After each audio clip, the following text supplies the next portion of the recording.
Il est près de 3 heures du matin à Ouagadougou et le palais semble dormir. Pourtant, une décision approche comme une lame. Sur un rapport confidentiel, une trace d'accès nocturne surgit et soudain, l'amitié de 20 ans cesse de protéger. Elle expose, elle fragilise. Ibrahim Traoré comprend alors que le danger le plus cruel n'entre pas par la porte, il glisse par le cercle de confiance, masqué en frère d'armes. S'il se trompe, il perd plus que sa vie, il peut briser la foi d'un peuple et ouvrir un chaos que personne ne contrôle. Ce récit montre comment une décision intime peut redessiner le destin collectif et pourquoi comprendre ces mécanismes aide à lire les crises politiques autrement. En suivant pas à pas les choix imposés à Ibrahim Traoré, le lecteur découvre ce qui se joue quand la confiance devient un risque stratégique. Derrière l'histoire personnelle se cachent des enjeux concrets, stabilité nationale, crédibilité de l'État, avenir de millions de citoyens. Chaque choix éclaire un dilemme que beaucoup de dirigeants rencontrent, mais rarement sous une pression aussi extrême. Ce qui est en jeu ici dépasse la loyauté individuelle, c'est la capacité d'un pays à survivre à ses propres fissures. Tout commence par un détail minuscule mais mesurable. Un accès informatique enregistré à 1 heure où personne n'est censé travailler au cœur même du palais présidentiel. Quelques lignes dans un rapport confidentiel suffisent à faire vaciller une certitude forgée sur 2 décennies. Pour Ibrahim Traoré, ce signal n'est pas une anomalie technique, mais un avertissement silencieux. Le contexte rend ce moment encore plus lourd. Le Burkina Faso traverse déjà une période de fragilité extrême, coincé entre pression sécuritaire, attentes populaires immenses et lutte d'influence interne. Chaque décision prise au sommet résonne immédiatement dans les provinces, chez les militaires comme chez les civils. Dans cet environnement, la confiance n'est pas seulement une valeur morale, c'est un outil de gouvernance. Lorsqu'elle se fissure, tout l'édifice tremble. Ibrahim Traoré n'est pas face à un ennemi extérieur clairement identifié, il se trouve devant une possibilité bien plus déstabilisante, celle que la menace vienne de l'intérieur, d'un homme qui partage son histoire, ses secrets et ses combats passés. Ce type de situation n'est pas inédit dans l'histoire politique. Les exemples abondent où des dirigeants ont été renversés non par leurs adversaires déclarés, mais par des proches, des alliés, parfois des frères d'armes. Ces précédents transforment le doute en urgence. Dans les heures qui suivent la découverte, aucun geste n'est laissé au hasard. Le silence devient une stratégie. Accuser trop vite risquerait de provoquer une implosion interne, tandis que ignorer le signal pourrait exposer l'État à un effondrement brutal. Ibrahim Traoré se retrouve donc pris entre 2 temporalités, celle lente de la preuve et de la prudence, et celle rapide du danger potentiel. Ce détail révélateur change la lecture de toute la nuit. Ce n'est plus une simple veille administrative, mais le point de départ d'une chaîne d'événements où chaque minute compte. Une question reste suspendue, lourde de conséquences. Jusqu'où peut aller une trahison dissimulée derrière la loyauté affichée? Ibrahim Traoré n'est plus seulement un chef d'État confronté à des dossiers, il devient un homme contraint de lire les signes humains avec la même rigueur qu'un rapport de sécurité. Le pouvoir isole et cette solitude se renforce quand le doute porte un visage familier. Dans les couloirs du palais, chaque salut, chaque regard échangé prend une signification nouvelle. L'effet immédiat se fait sentir dans la manière dont il organise ses journées. Les réunions se raccourcissent, les cercles de décision se resserrent. Sans jamais nommer la menace, Ibrahim Traoré modifie subtilement les équilibres autour de lui. Certains dossiers sont ralentis, d'autres accélérés, comme pour tester la réaction de son entourage. Cette vigilance silencieuse devient un premier rempart. Un cas concret illustre cette tension précoce. Lors d'un briefing matinal sur un projet agricole crucial pour le nord du pays, une divergence inhabituelle apparaît entre les chiffres transmis et ceux déjà validés. Rien de spectaculaire, mais assez pour confirmer que l'information circule de manière imparfaite. Ce type d'écart, dans un contexte aussi sensible, suffit à nourrir la méfiance. Ce moment marque un basculement psychologique. Le dirigeant ne peut plus s'appuyer uniquement sur l'intuition ou l'histoire partagée. Il doit transformer la confiance en un système vérifiable. Ce choix n'est pas anodin. Il affecte l'ambiance au sommet de l'État et révèle à quel point une crise crise interne peut se propager avant même d'être officiellement reconnue. L'enjeu devient clair et brutal. Sans lucidité rapide, la loyauté peut se transformer en vulnérabilité mortelle. Tout commence est silencieux, presque invisible. À partir du moment où l'accès nocturne est identifié, Ibrahim Traoré change de posture sans changer d'apparence. Officiellement, rien ne se passe. Le calendrier reste intact, les rendez-vous sont maintenus, les sourires échangés comme d'habitude. En réalité, une mécanique parallèle se met en place. Chaque geste est désormais pensé en fonction d'un risque latent. D'abord, il s'agit d'observer. Ibrahim Traoré choisit de ne pas confronter immédiatement la personne soupçonnée. Il sait qu'une accusation prématurée pourrait provoquer un réflexe de défense, voire accélérer un plan encore invisible. Il décide donc de laisser croire que rien n'a été détecté. Cette inertie apparente est en fait un leurre. Elle permet de mesurer les comportements, de repérer les incohérences, de comprendre si l'accès suspect était un acte isolé ou le début d'une opération plus large. La tension monte progressivement, les informations se fragmentent, des messages contradictoires circulent entre différents services, des décisions mineures prennent un poids disproportionné. Ibrahim Traoré se rend compte que le temps joue contre lui, plus il attend, plus le risque s'élargit, mais agir trop vite pourrait briser l'unité fragile de son équipe. Ce dilemme transforme chaque heure en choix stratégique. La tension atteint un seuil lorsqu'un nouvel élément apparaît, plus grave que le premier. Ce n'est plus seulement une question d'accès aux données, mais la possibilité d'un passage à l'acte. La menace cesse d'être abstraite, elle devient physique, immédiate. Pour Ibrahim Traoré, la ligne rouge est franchie. Il ne s'agit plus de protéger des informations, mais de préserver des vies et la continuité de l'État. La réaction reste pourtant maîtrisée.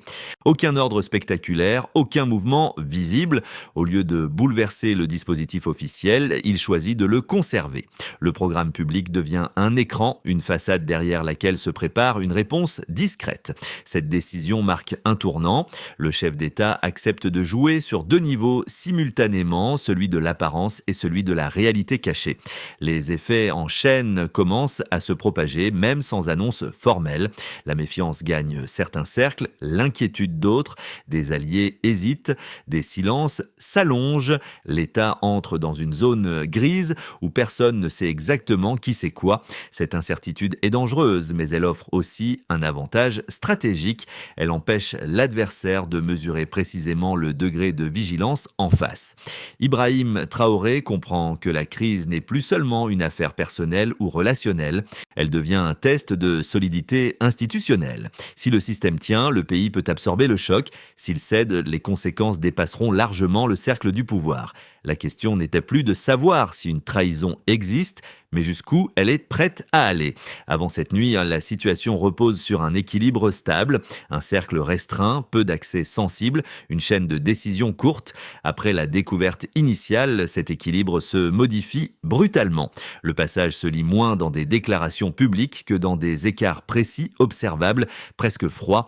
Ibrahim Traoré comprend que ces variations constituent les seuls repères fiables dans un environnement saturé d'apparence. D'abord, le temps compte. L'accès repéré intervient à une heure où l'activité est normalement nulle, bien après la fin des rotations techniques habituelles. Ce décalage horaire transforme un simple acte administratif en signal d'alerte. En situation normale, une action tardive peut s'expliquer. Dans un contexte de tension politique, elle devient une anomalie lourde de sens. Ensuite, la répétition confirme la tendance. Ce qui aurait pu rester un incident isolé s'inscrit dans une séquence. Les vérifications ultérieures montrent une succession d'actions cohérentes, consultation de données sensibles, déplacements discrets, échanges indirects. Pris séparément, chaque élément reste ambigu.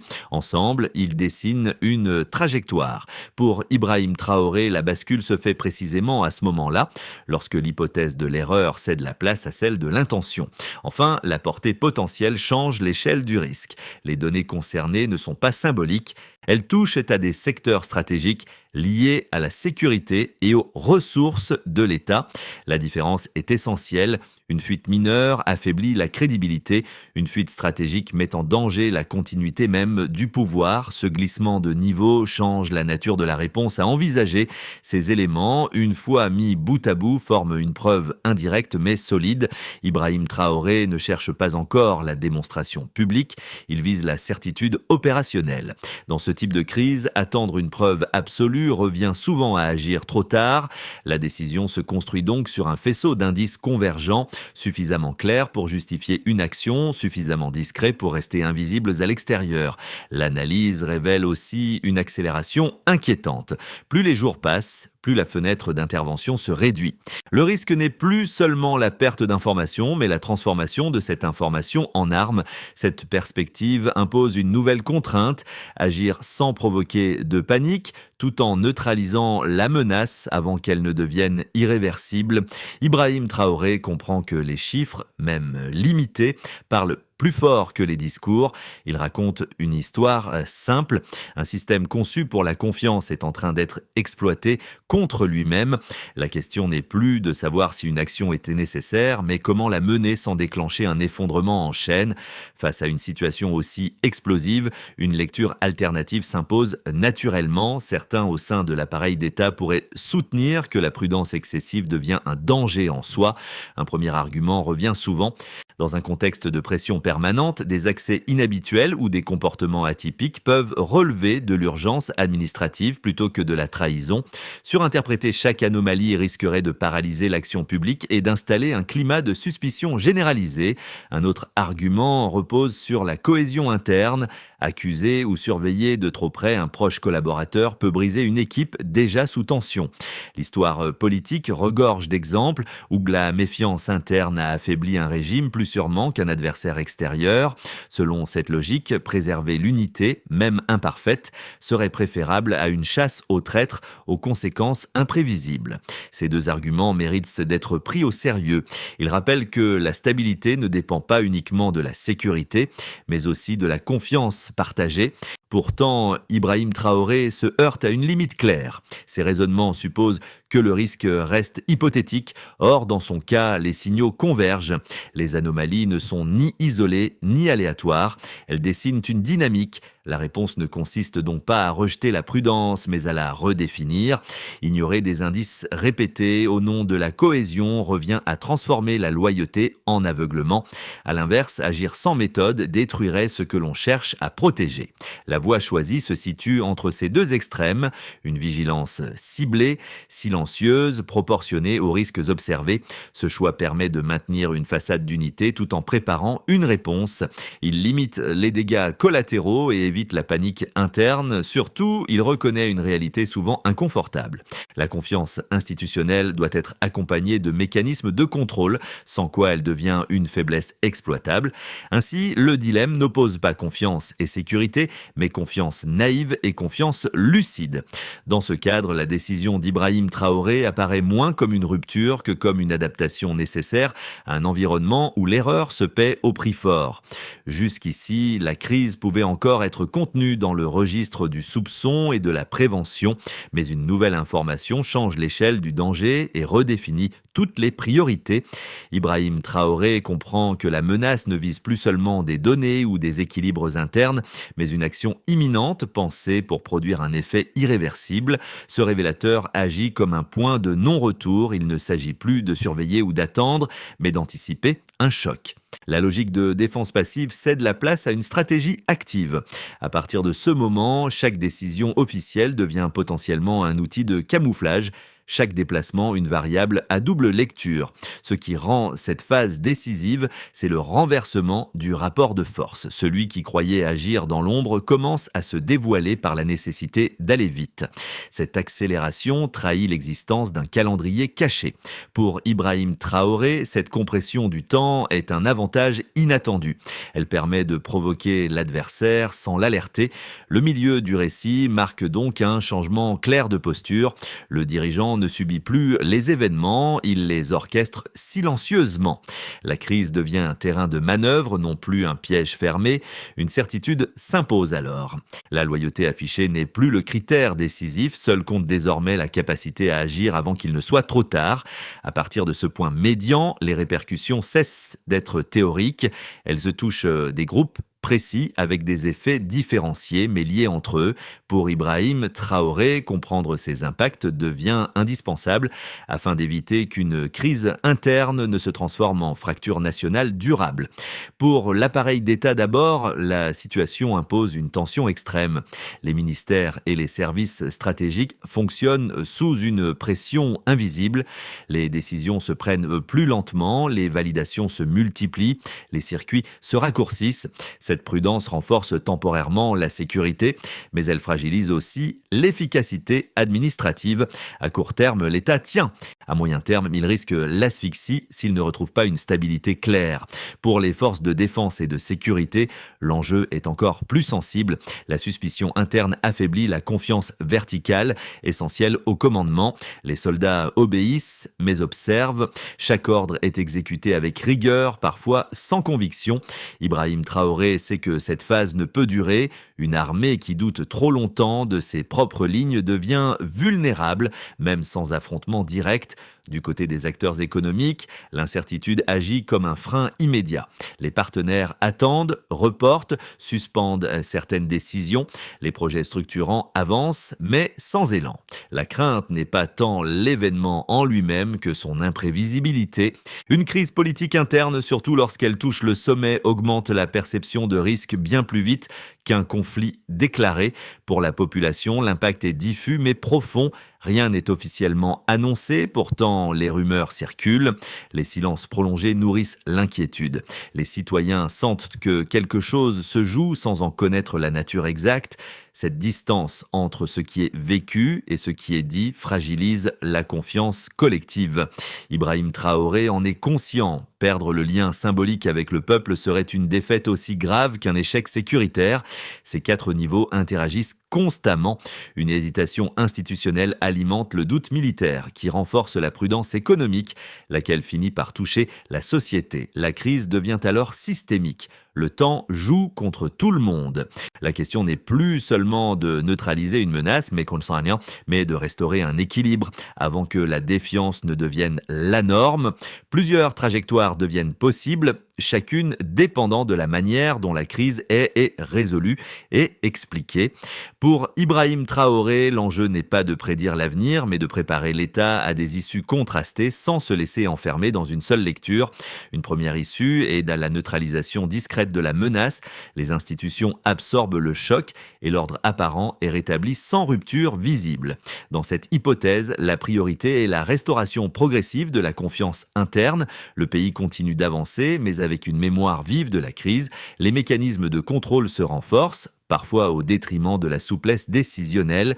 Ce scénario préserve l'essentiel mais laisse des cicatrices durables. Une autre issue est celle où la résolution de la crise devient un point d'appui pour renforcer la légitimité du pouvoir et clarifier les règles du jeu institutionnel. Ibrahim Traoré parvient à transformer l'épreuve en démonstration de lucidité et de responsabilité. La transparence maîtrisée apaise les tensions, les forces internes se réalignent et la confiance populaire se consolide. Cette trajectoire reste exigeante, elle demande du temps, de la pédagogie et une communication précise pour éviter toute interprétation excessive. Une troisième issue tient au fait que des révélations partielles, les soupçons persistants et les non-dits prolongés alimentent une défiance chronique. Les institutions fonctionnent, mais sans cohésion. Les rivalités internes se durcissent, l'économie ralentit davantage et la population doute de la capacité du sommet à protéger l'intérêt collectif. Dans ce cas, la crise initiale agit comme un poison lent, affaiblissant progressivement l'État. Face à ces issues, il est plus utile de raisonner en conditions qu'en certitude.